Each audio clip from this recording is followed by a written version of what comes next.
In this presentation, we will look at financial statement versions. Let's come to the customizing menu path. Come to financial accounting, general ledger accounting, master data, GL accounts, financial statement structures, and define financial statement versions. The short translation code for this is OB58. I'm going to execute that one. You can see there's already some pre-existing financial statements available. You can copy some of these as well if you wanted to copy it for your country code. For example, you can see this BAUS automatically available.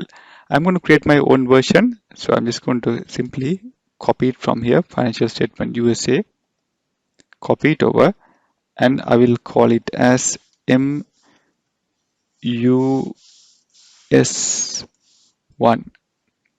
and I'll say M001. I won't do one for my company code, or you don't have to specify your company code. I'll probably say common across all company codes under my chart of accounts M000.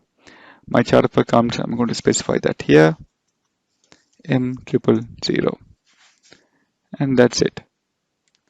And simply press enter in your keyboard and you should be able to save the transaction. It will generate a transport request.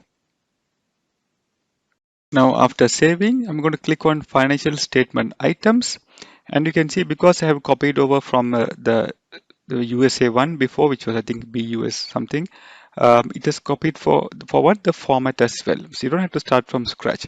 Otherwise, you can start from scratch and not to copy forward. You can just create your own financial statement and then put assets, liabilities, P&L statement, and then have those subheadings as well. We'll see because copying it over makes it much more easier. Like see, assets have already been divided into so many different categories. Liabilities have been divided so many categories. Similarly, profit and loss statement, that is your P&L statement also coming to so many different categories, and even the expenses, everything has been sorted out as well. And the profit as well, you can see gross profit, operating expenses, and so on. And you can see the different kind of categories are there. So when you run a financial statement, it will come under these different sections as well. This makes it so much easier rather than starting from scratch. Now to put the GL accounts in those statements, what I'm going to do is to derive a list of all my GL accounts. So I'm going to the SAP table transaction code SC16N and go to the table SKA1. That will give me the GL accounts as per the chart of accounts, and my chart of accounts is M000. And I'm going to click on this entry to deselect all of these. I want to display GL account and I want to display the long text of that. Let's see where the long text is. Long text here, it is txt50, and I'm going to execute, and this lists all the GL accounts I have created so far. I have created about 55 GL accounts. If you have created more, then that's fine. You can just simply include them in this financial statement. You don't have to include one by one. You can give a range as well. Now, if you follow the range as per the standard format given by SAP for different countries, now for USA, you can see petty cash, they use the range 111, 000 to 111, 999. But of course, I have used 100,300. So then it will be clash. So I need to erase this and then put 100,300 inside that. Or if you have followed all these ranges properly, then it's much easier. You don't have to specify any numbers one by one. You can just simply double click on this and just change the chart of accounts, and automatically it will pick up all the GL accounts within these ranges. So this is again one tip that in an organization, when you're planning your chart of accounts, you can look at some of the existing SAP recommended way of setting up the chart of account numbering and then use that. So this is one of those recommended ways how they define petty cash using this series, and bank numbers using this series, and so on. You can use this, or you can even change this also. It's up to you. But you must ensure that these do not overlap. That's the main thing. Now let's try to include these accounts inside these settings. Okay, now let's include the first one is petty cash. So I'm going to look at my petty cash account 100, 300. So I'm going to click on petty cash over here, and you can see this expands it like this. I'm going to double click this line item and it brings to this screen. I want to delete that and I want to put my chart of accounts. So I'm going to select over here by chart of accounts or my company code M001 and GL account 100, 300, and that should come up over here. And when I click on that, and I'm going to say from this range, even in case I'm going to create future petty cash accounts, I can put like that. And this is something called a debit and credit indicator. So whether it's got a debit amount balance or credit amount balance, both will get displayed. If you have only put like this, only if it's got a debit amount balance only display. If you only show like this, only a credit amount balance will be displayed. But it's best to put both things indicator over here. It's called a debit credit shift indicator. Press OK to continue. Now you can see automatically M000 is actually my chart of account. That's what's coming up over there. Then generally GL accounts are denoted by 10 digits. I'm using 6 digits, so about 4 zeros are coming in front as well. So now this is my petty cash account, and automatically it's picking up the petty cash GL account. I specified the number range, so it's like that. Now let's do the bank one.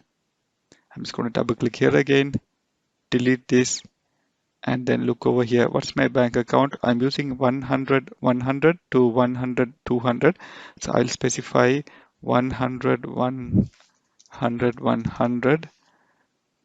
I need to click over here to 100 299. So any future bank accounts I create will automatically get picked up as well.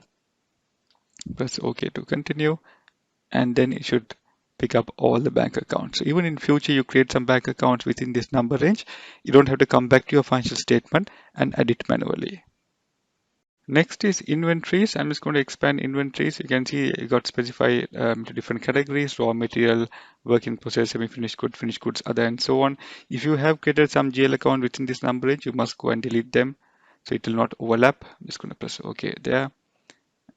I don't have anything under these categories, so I'm simply going to delete them. Press OK.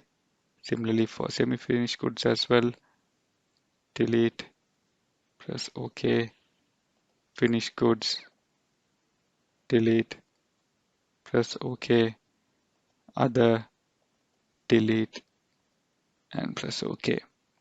And that's set up over there. Other current assets, loans, others, again, you can go and take them out.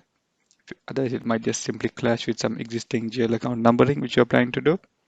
Other also here, also I'll just delete them and press OK. So that's good. Next is prepayment. So this way you can specify any prepayment accounts. I do have a vendor down payment account, so I'll specify that under prepaid other. Just double click on that. Oh, so this is the group name. I'm just going to go over here and call this as vendor down payment. So 1-800 1-800. So 1-800 010, I believe 010. Yeah, 010. It's one additional zero over there. And here I'm just going to go over here and put 1-800-19. And again, debit credit indicator. This row I want to delete. I don't need that. It didn't get deleted properly, so I'm just going to type that again here. And debit credit shift indicator, press OK. And I'll probably rename this. If you want to rename any of these header text, just click on that. Prepaid other, I'll call it down payments. This is how you can rename the text of these header fields. Total down payments, and press OK to continue. And that's done. Let's save it for now because you don't want to miss out the changes in case the connection goes out. Activate because you want to save and activate at the same time as well. Next is you can see property, plant, and equipment. They just specified three different asset classes, but they have included all the asset classes over here: land, building, machinery, motor vehicles, office equipment, even furniture, computer, hardware, software, AUC, low value assets, and so on. So what I'm going to do is I'm just going to, because I don't have a specific range, because my buildings is 180-100, but my accumulated depreciation is 180-190. So it's a bit hard for me to specify the number ranges. I'm going to rename this into fixed assets, APC, and also call this, also change this, also APC fixed assets, and change this also. Oh, just come over here.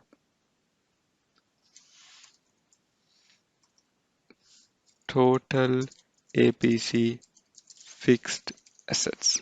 Keep it like that. And then just press OK to continue. Right. And now I'm going to delete this and put my accounts. So I have 180,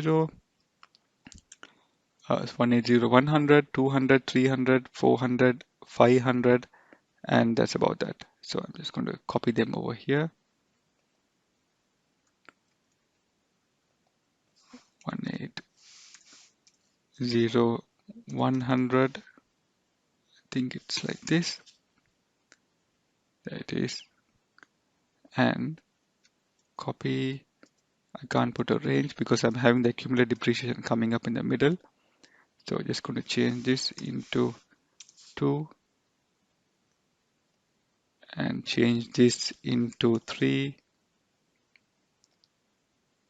Change this into 4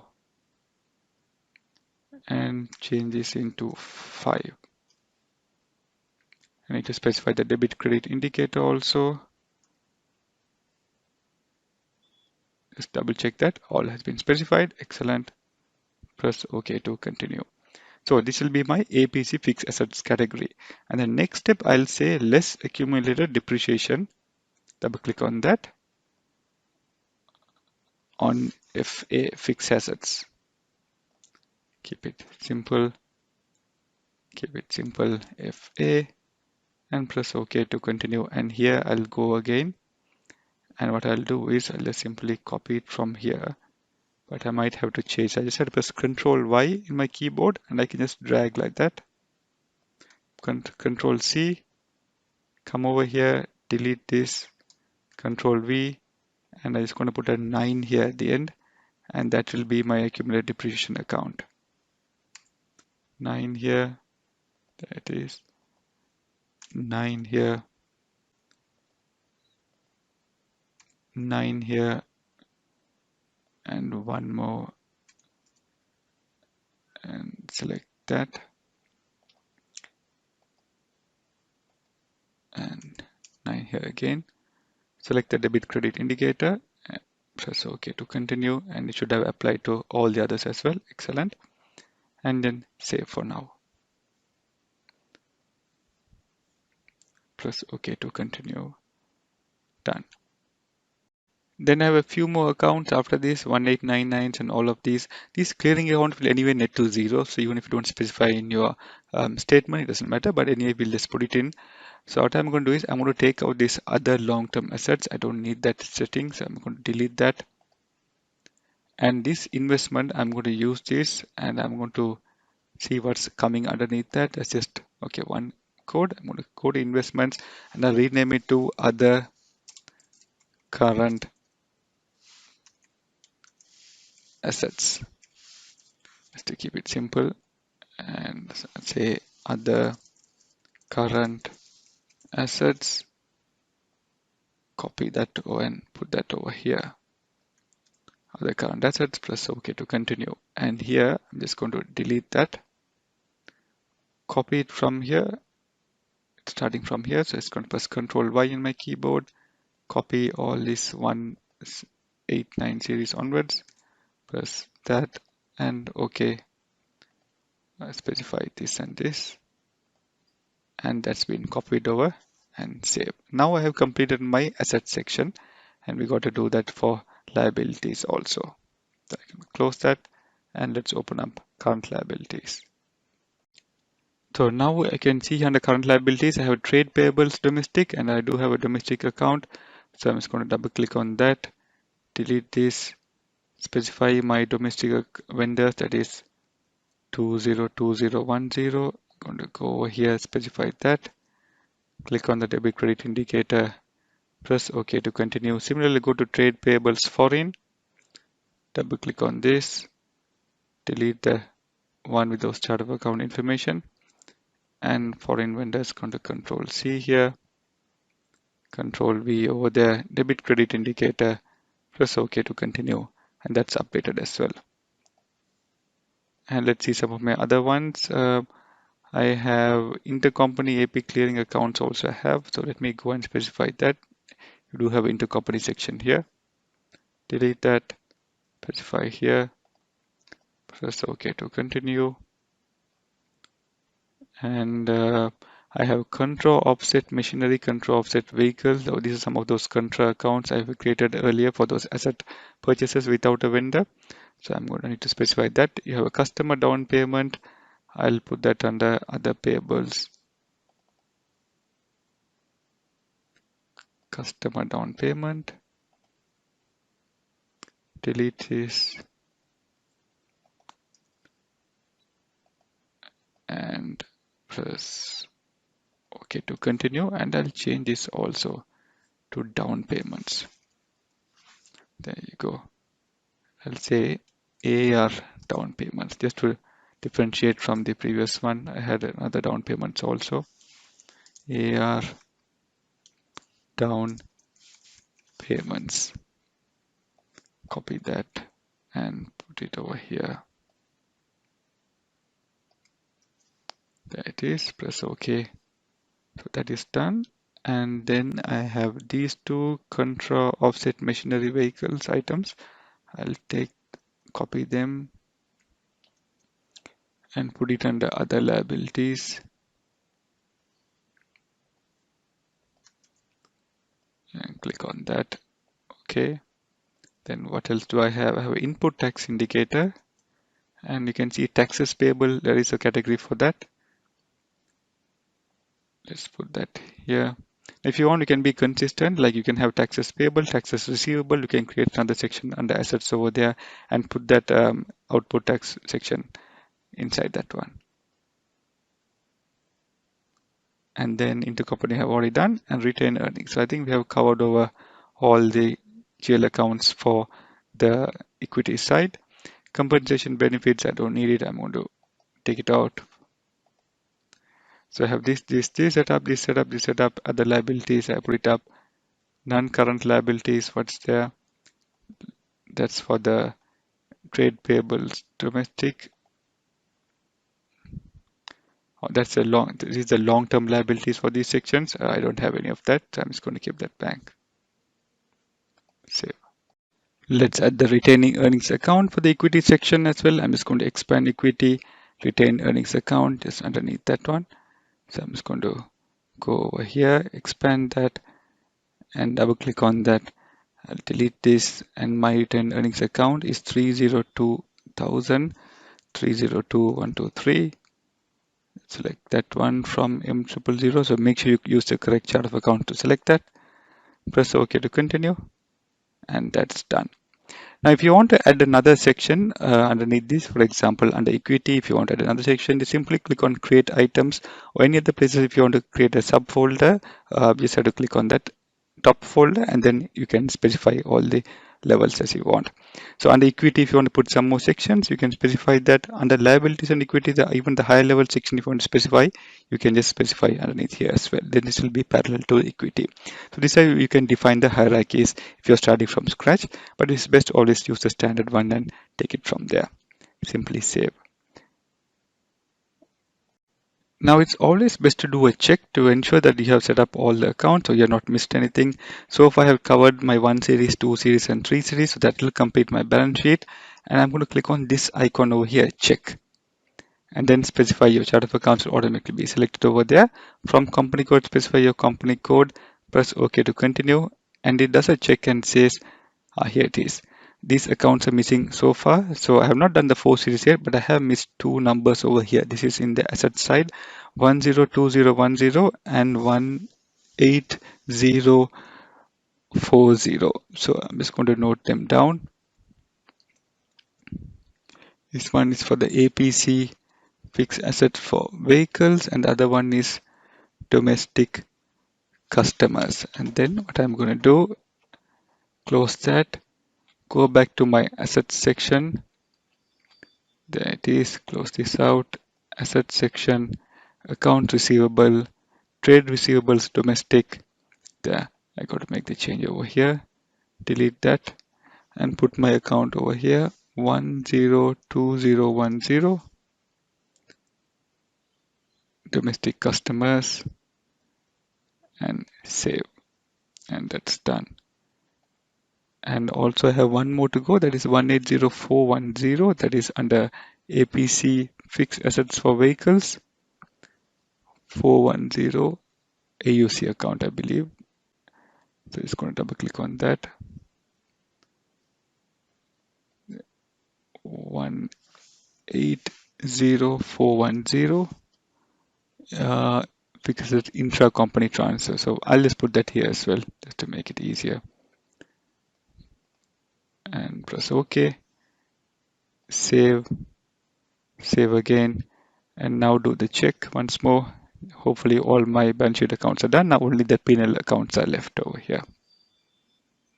Now let's come to the P&L statement. So I've just expanded my section over here, profit and loss statement, and I'm bringing all the way down to gross profit. And in net sales, I'll add the revenue account. So I have revenue and deductions. Revenue, just going to double click on that and the sections over here. I'll delete both of these, delete that as well.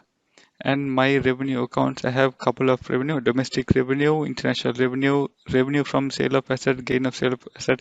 I'm just going to only stick with these two. My main revenue only I'm going to put it inside the revenue, and all the other type of gain of less gain from sale of asset, clearing accounts, and everything else, I'll put it under separate section.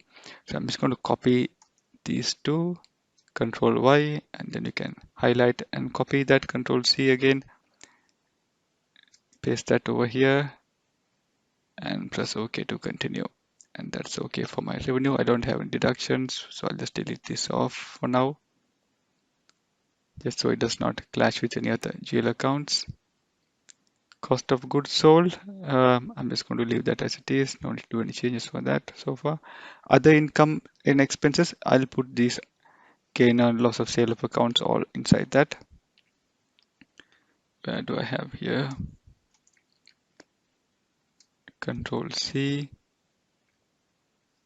Control V, debit, credit, and that should go inside this section over here. And then what shall I see? After that, I have my expenses coming up. I'll just do the expenses now. So under expenses, I see I have utilities over here. So I'll put my electricity and water bill inside the utilities expenses section. Go over here, double click that, delete, and press here, put that here as well. So utilities is covered there. Council fees, I don't have anything specific for council fees, so I'll put that under miscellaneous section. Control C, go to miscellaneous, delete that, put that here, and that's copied over there. Stationery, internet, office supplies, I'll put all of them under, I do have office supplies over here, so probably I can put stationery, internet, and office supplies under this section. Even protective gear, also I'll put that. Advertising, office supplies, expand that, delete, Control V, all good. And then I have miscellaneous expenses. Again, I'll copy that and put it inside the miscellaneous section, which I just did a while ago. Put that here. And then I have loss from sale of assets and depreciation. So these two type of accounts, I'll copy and put it under the other expenses income section, which I put for again for those gain of sale of assets and those type of gain accounts as well. And then I have mostly depreciation expense. Again, I'll take these exchange rate losses and copy them here as well. Now, if you're exceeding the pages, simply have to click on page down and you can add more.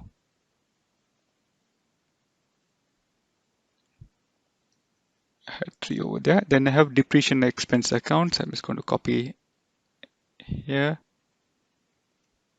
Control C, and I'll put this depreciation under amortization. So let me rename this into, I'll say amortization and depreciation.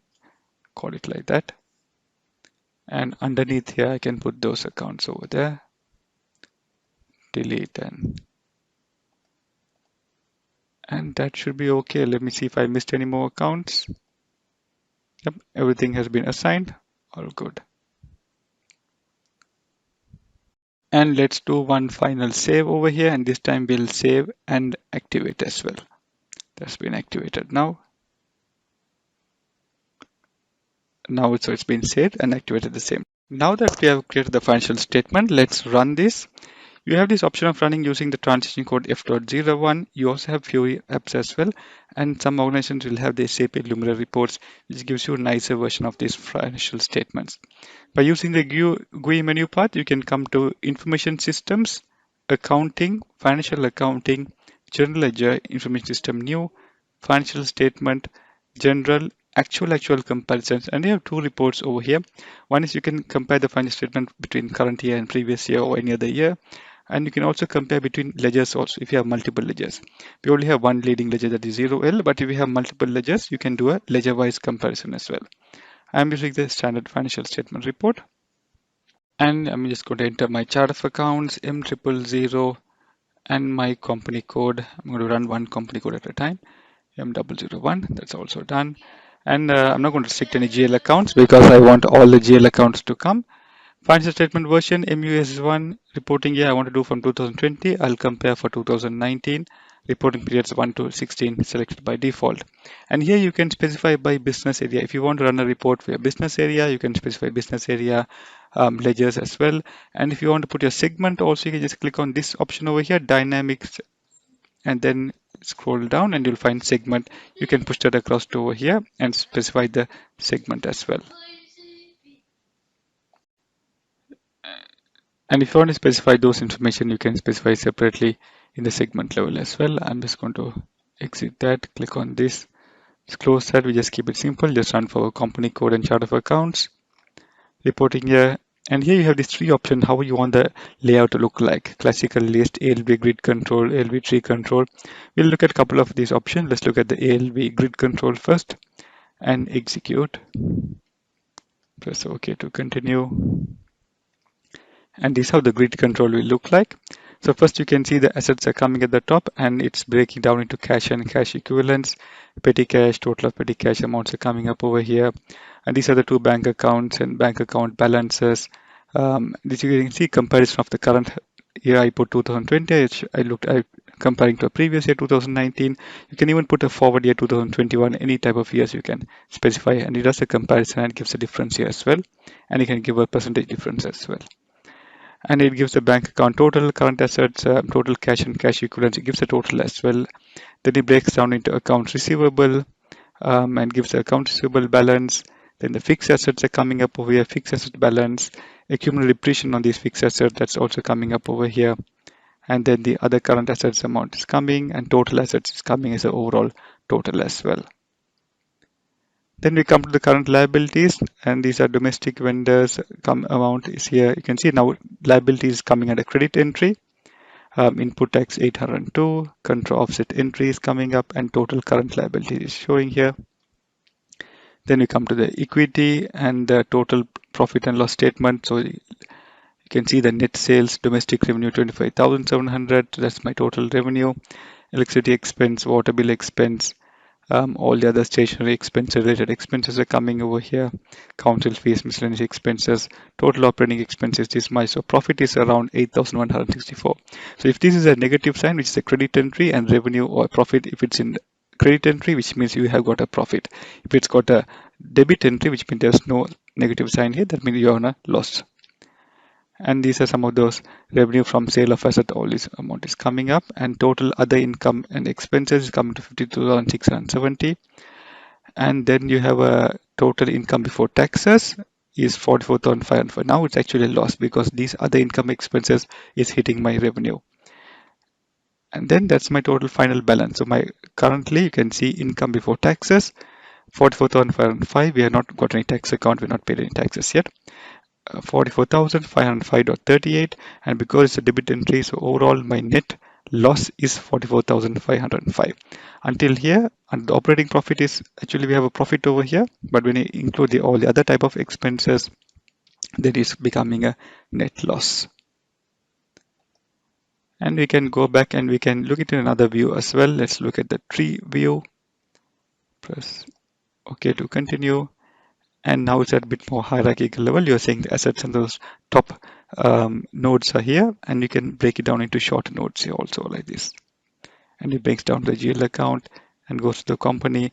And you can even sometimes double click and go into a detail level. Depends on the system how they've given you access or how this report has been set up differently as well. So here you can see the top level total assets, total liabilities, profit and loss statement.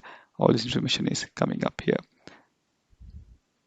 Now, if you are using the Fiori app, you can use some of the tiles which is available. There are some specific tiles based for different countries. I'm just going to use a general one, general reporting. And the tile over here is a balance sheet income statement. You can just simply click on that. And you can run it for your company code. I'm just going to say company code M001. And for 2020, let's see if that works over there. Statement version, I'm going to use the MUS1. That's my statement. Here it is. And in period, comparison period, in period, I think they should, okay, comparison, I can say 2019. So as of this particular period, and this is the current one I'm running, and this is my comparison one. Again, looks a bit similar to what we have entered before in the previous one when you use the GUI menu path. Press OK to continue. And you can see again, it's like a tree structure coming up with the assets, the liabilities, the profit and loss statements all coming up. You can just expand that and then expand. It's pretty much similar to what we saw earlier as well. The balance sheet and all, the bank statement, the bank amounts, all these are coming up. And you can even have an option by just only looking at the balance sheet and that or only looking at the P&L statement. So if you just only look at the P&L statement, you can see net income after taxes, calculate results. You can expand that. Keep expanding, income before taxes, operating profit over here, other expenses over here, and you can just keep on expanding as well, the gross profit, net sales. Now, important note that here it is only giving for that one particular month when you specify the period over here, but the balance sheet will give as of that particular date. So then it might be slightly different from what you saw earlier, because in the GUI one, we put the period from 1 to 16, so it takes out for the entire year. Whereas here we're only doing it for one specific period, in period.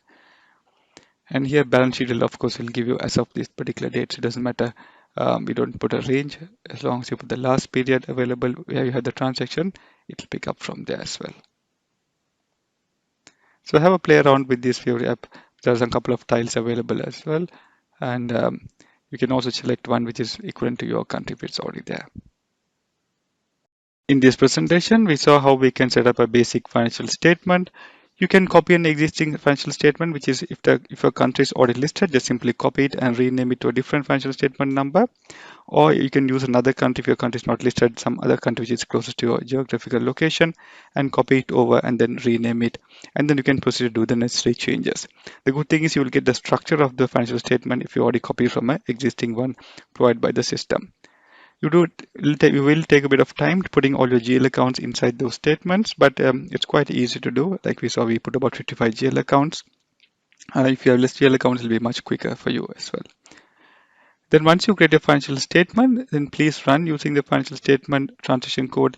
We saw a longer transaction code, but you have a short transaction code as well, F.01, or you can use the financial statement, balance sheet and P&L statement Fiori Tile app as well. So practice running a few financial statements. Use different methods also. If you're using the GUI method, run using the classical approach, also run using the ALV grid approach, tree approach as well. And you can see if the values are coming correctly from your recorded balances of your general ledger accounts.